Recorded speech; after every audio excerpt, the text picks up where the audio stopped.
gamin, quand j'étais gamin, moi, et ça m'a dû marquer, je pense, cette voiture. Alors mon cher Pascal, encore quelqu'un que je connais depuis longtemps. Voilà, mon voisin, voilà. C'est mon voisin. Alors, je disais, c'est une voiture pour moi, vous savez ce que c'est d'abord? On va demander au public. Ah, madame, elle connaît. On va aller. J'adore les femmes qui connaissent en automobile. Venez. Alors, si. Alors, c'est quoi comme voiture?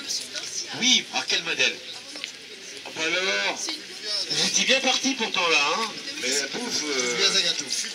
Voilà, Zagato. Alors, c'est quoi Zagato? On va demander au public. Un carrossier. Zagato. Un carrossier. Ah, ouais, venez monsieur.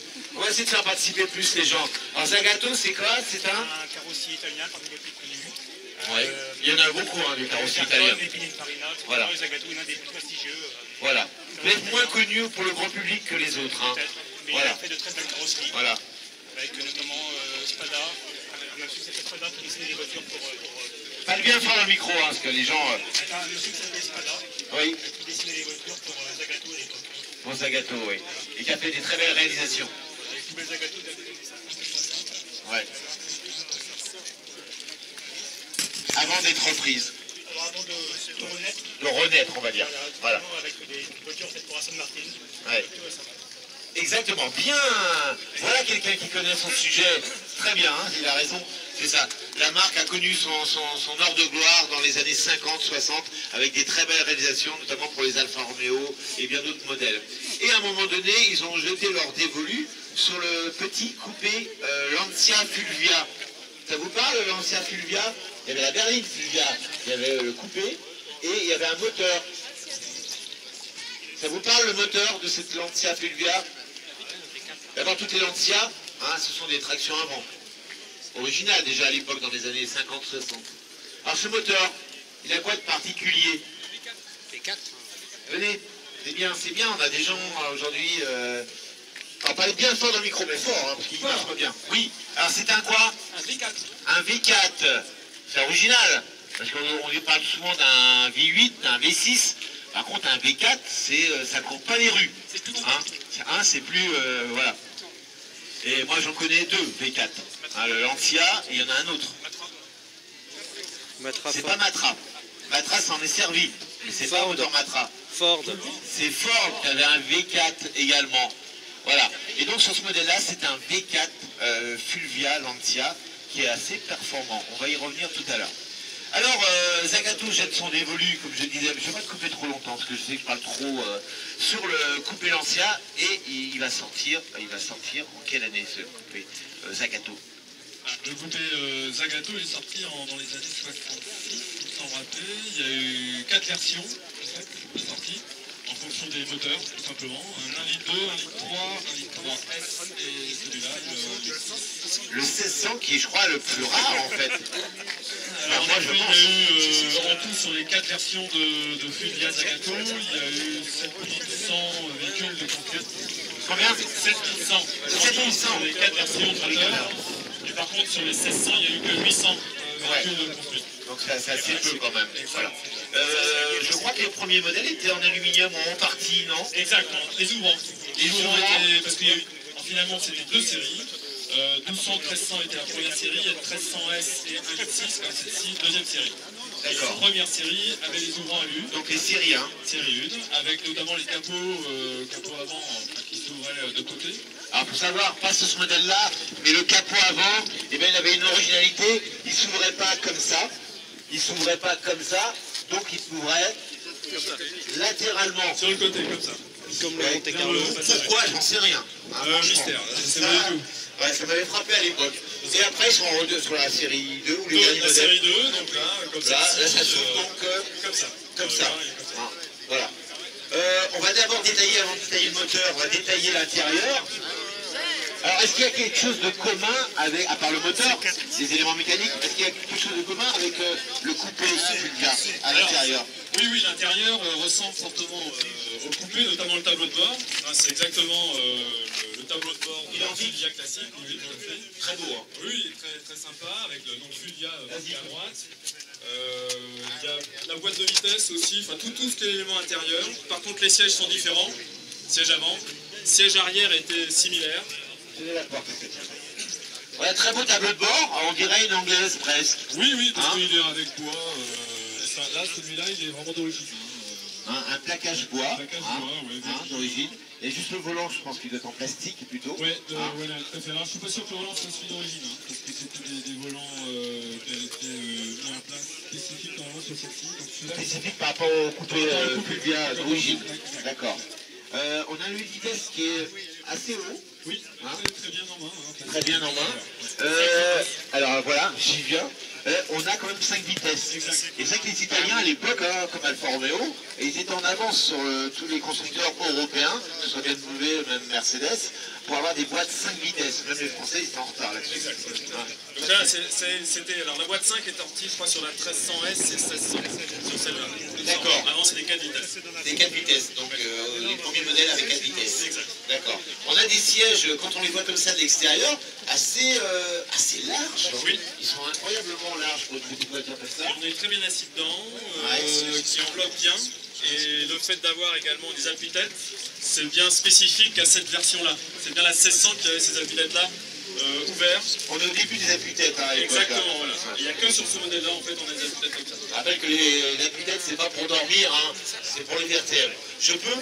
Bien sûr. Merci. Oh là, quel plaisir. Ça me rappelle. Alors, je vais raconter quelque chose tout à l'heure. Ah oui, les sièges, dis donc. Oui, on est bien installé, Allez, bien en place, normalement. J'ai l'impression d'être dans mon canapé, dans mon salon. Par contre, je pensais qu'on allait descendre, on est très haut. On est où? Oui, on Par est rapport à la voiture. Oui.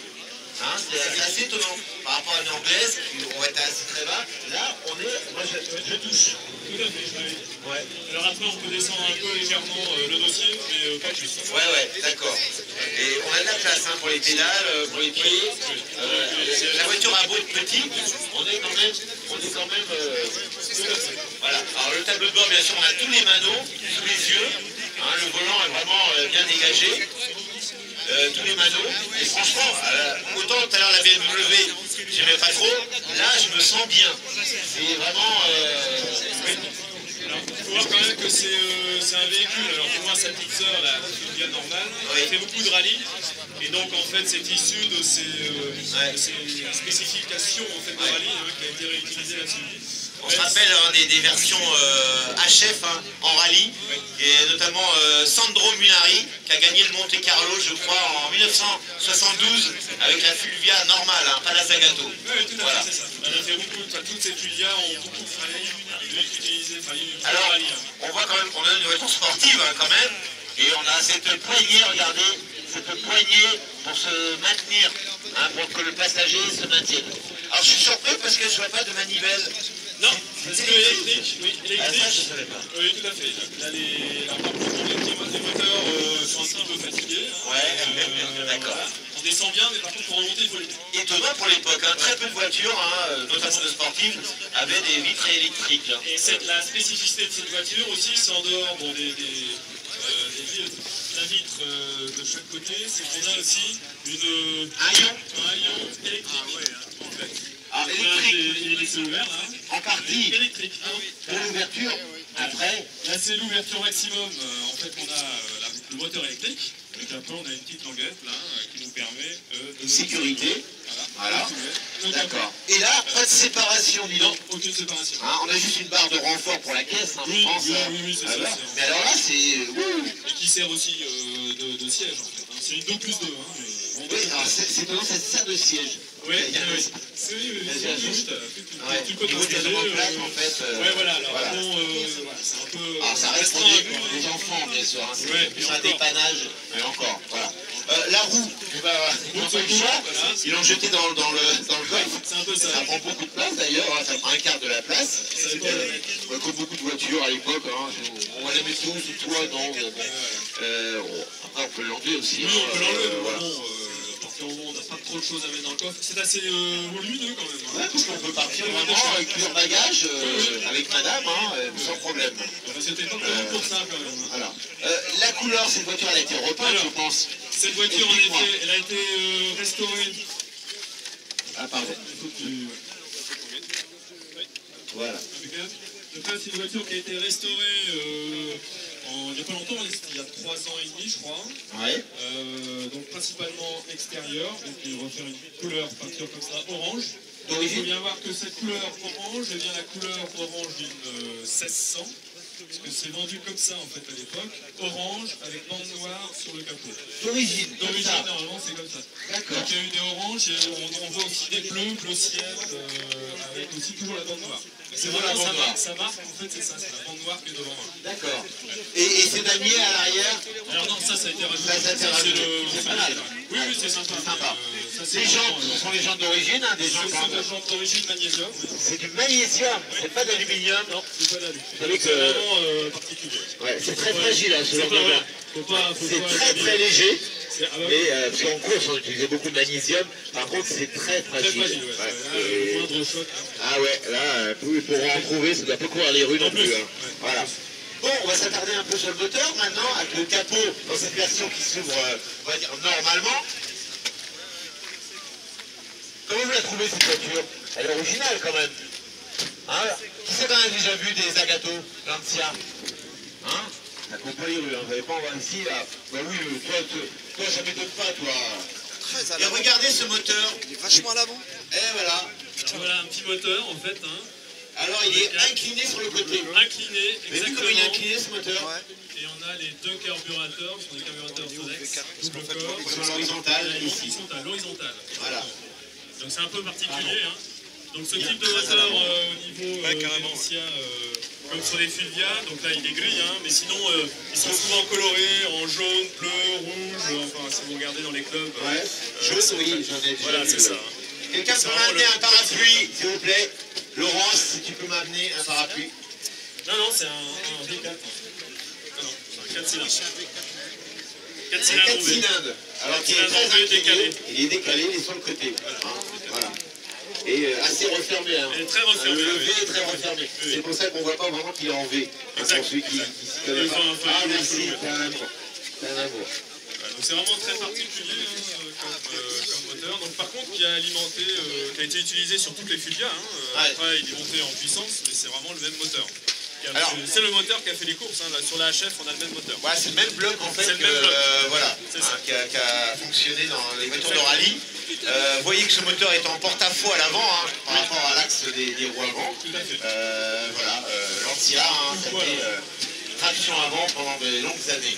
Voilà. Vous savez qu'aujourd'hui Lancia n'est plus importé dans le reste de l'Europe. Hein, ils fabriquent toujours des voitures mais pour l'Italie. Pour l'Italie. Et c'est bien dommage, hein, la pauvre marque Lancia qui est en train de, Bah, c'est le de sombrer. groupe Fiat. Hein, maintenant. C'est le gros Fiat, oui. Alors Survie. après, la différence quand même avec les moteurs de rallye, c'est surtout les carburateurs. En fait, parce que là, moi j'ai des carburateurs Solex. normaux, on dira Solex, Pas très- de la 1600. Ouais, Voilà. Donc sur celle de rallye, ils mettaient d'autres carbus qui étaient beaucoup plus Ouais, des Weber peut-être. Weber notamment, Ouais. qui permettaient d'avoir un peu plus de puissance. Ouais. Et aussi la grosse différence, c'est la boîte de vitesse. Parce qu'en fait, ils mettent des boîtes de vitesse dites 1000 tours. Donc en fait, au bout de 1000 tours, vous changez très vite les vitesses, ça permet de Ah d'accord. performant. Ah, ça je ne savais pas ça. Donc là, moi j'ai une boîte de vitesse normale, enfin, on dirait normale pour Voilà. ce type de voiture. Et les boîtes 5 comme tu disais Et pour ce boîte modèle spécifique. Exactement. Voilà. On remarque aussi un petit détail, c'est que le radiateur ils l'ont logé mais Oui. vraiment d'un chausse-pied de travers. Tout à fait. On pense qu'il y a un choc. Non pas du tout, c'est Non, pas normal. du tout, c'est normal. Alors c'est un moteur qui chauffe très peu, donc bon, on voit Petit que c'est un radiateur. petit radiateur. Ouais. Hein, bon alors par contre quand ça commence à chauffer, là il faut faire attention parce que là évidemment. Ah oui. Ouais, Mais bon, il d'accord. faut vraiment la faire tourner énormément. Alors la conduite a déjà Il y a un comment ventilo électrique dessus. En plus, il y a un petit ventilo électrique qui a été rajouté. Voilà. Et il y a un ventilo manuel. Oui, d'accord. Pas de direction assistée sur ce modèle. Non, non, bien pas de sûr. direction On a un assistée. cerveau-frein quand même. Oui, tout à fait. T'as déjà conduit, t'as fait quelques kilomètres avec déjà? Ah oui, Alors bah, ça roule très bien. Hein. Ouais. Bon, après, sur la 4 voies, bon, C'est bien, pas son c'est terrain pas, de c'est prédilection. pas, voilà. Ouais. Elles, ce sont les petites routes avec des virages, Voilà, ça des tient bien la route, enchaînements, des enchaînements. voilà. Voilà, c'est vraiment On achète très ça, agréable. On achète ça. Pourquoi on achète ce genre de voiture? Bah, en fait, déjà, Ah la question. moi je recherchais en effet, là, je continuais sur des italiennes, parce que j'en ai d'autres déjà. Oui, oui, bah Donc oui. là, je recherchais une italienne un peu particulière. Et c'est un peu vraiment le hasard, parce que celle-ci, elle était à Cesson-Sévigné, là, cette voiture, Ouais. pas très loin d'ici.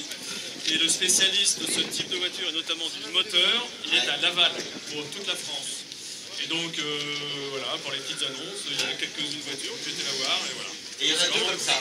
Alors, la personne à qui j'ai racheté la voiture, il en a racheté une autre, et c'est la même. La même, Par exactement contre, la même. un peu plus puissante, donc justement, il n'a pas les mêmes carbures, la même boîte, et qui a été préparé spécifiquement pour faire vraiment des courses. Des courses de rallye ou du vacher. Donc maintenant, vous en avez deux sur Rennes, Voilà. la même couleur. Ah, j'ai raconté. D'ailleurs, elle est passée au mois de février. Oui, vous êtes croisés. On s'est croisés. C'est parti, il arrive après. Voilà, c'est ça. Et j'ai pas compris sur le coup, j'ai dit, pourquoi il revient. Alors, Je vais vous raconter une petite anecdote. Quand j'étais plus jeune, j'étais apprenti carrossier il y a très très longtemps. Hein. Et un jour, un mois de juillet c'est toujours calme hein, chez les carrossiers. Mon patron m'a dit, écoute, on n'a rien à faire. On va aller chercher des voitures, on va débarrasser des voitures dans le hangar qu'il avait à Verne. On travaillait sur Rennes. Et dans son hangar, il avait deux plateformes de DS. Bon, il fallait que ça. Et au fond du garage, je vois une voiture. Alors dans le noir, moi je pensais que c'était une GS. De loin, quand t'es gamin, tu vois, ça ressemble à une GS un peu. Et puis ça, cette voiture-là, les freins étaient grippés, il l'a tiré. Et c'était une Lancia Zagato bleu marine, avec un intérieur beige, je me rappelle très très bien. Et il me dit, bon, on va emmener ça chez le Tournel. Le Tournel, c'était la case qu'il y avait sur le de Fougère, je crois. Et il explique au patron qui était là, il dit, vous savez, ça, cette voiture-là, faudrait la garder parce que c'est rare. Attends, il a dit, ouais. Il a appelé son boy. Il dit, ouais, tu peux prendre Fenwick, venir chercher la voiture. Il est arrivé, elle était sur un plateau. Il est arrivé avec le Fenwick, il a levé à travers les vitres et il l'a prise comme ça. Hop, il a jeté sur le tas de voitures qu'il y avait. Et ça m'a marqué. Non, j'étais gamin, hein, j'avais quoi, une quinzaine d'années, mais ça m'a marqué. c'est ça. À l'époque, c'était pas obligatoirement cherché. Déjà à l'époque, c'était pas courant. Par contre, c'est pas courant. Oui. Voilà. Voilà. Et le capot s'ouvrait latéralement. C'était exactement. Mais c'est la première fois que j'ai vu Zagato et depuis, j'en ai pas vu énormément. Voilà. Alors pour les phares, en effet, petite histoire quand même.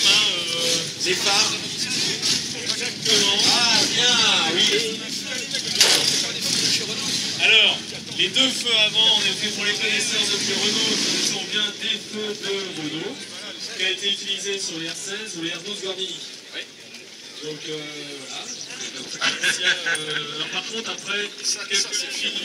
Alors en effet, les petits feux de clignotant aussi. Les feux arrière, c'est pas du Peugeot 204? Alors les feux arrière, exactement. Là, on passe chez Peugeot, c'est des feux de 204. Ah, ça aurait bien reconnaître quelque chose comme ça. Donc c'est un peu particulier, donc ça... Il y en a qui connaissent, hein. La face avant, tu sais que le Zagato qui met des formes.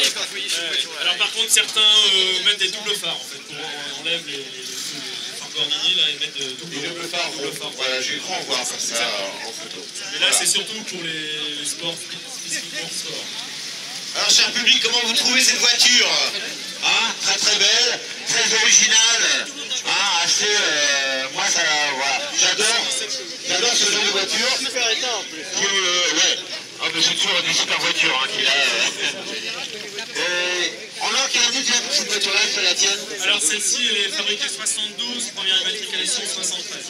Voilà, 73. Fabriquée 72, ça s'est arrêté à ces années-là. Hein. Voilà, on revient au parler des années 73 tout à l'heure, je le collier. Et là, on est juste avant. Juste avant, voilà, 1972.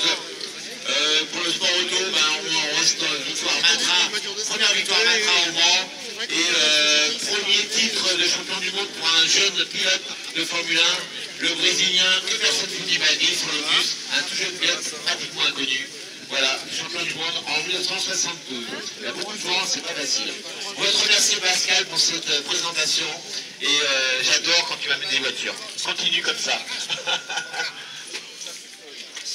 Voilà, alors donc le code, tu appuies dessus. Voilà, et tu le refermes électriquement. Donc l'ouverture et la fermeture sont électriques. Vas-y, tu vas nous montrer. Voilà. Tu appuies sur un bouton. Et voilà, ça se referme très doucement. C'est assez original quand même. Hein. Pour l'époque, hein, très original cette voiture électrique. Et j'adore les gens. Et le bruit. Et le Z Zagato, le fameux Z, pas de bureau, hein, c'est de Zagato. l'applaudir encore une fois, bravo à lui. Allez, on va présenter